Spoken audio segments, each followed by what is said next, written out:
So who am I?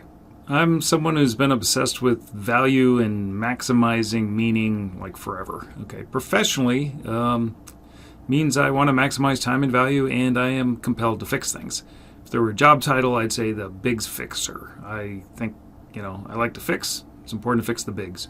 So what are the bigs? What are your bigs? First of all, if you're a corporation, you want to win more work. How do you do that? You want to lead in growth areas. You should excel in your inescapables. That means your design platform, your design delivery platform. You're stuck with it. You want to be really good at it. The other thing is you're probably stuck with a communication platform like maybe SharePoint. You want to be really good at that too. And not just at a corporate level, at the top level, the central level. You want to be able to share your expertise really broadly. That's the most important thing you got is your in-house expertise. You want to maximize sharing that. Okay.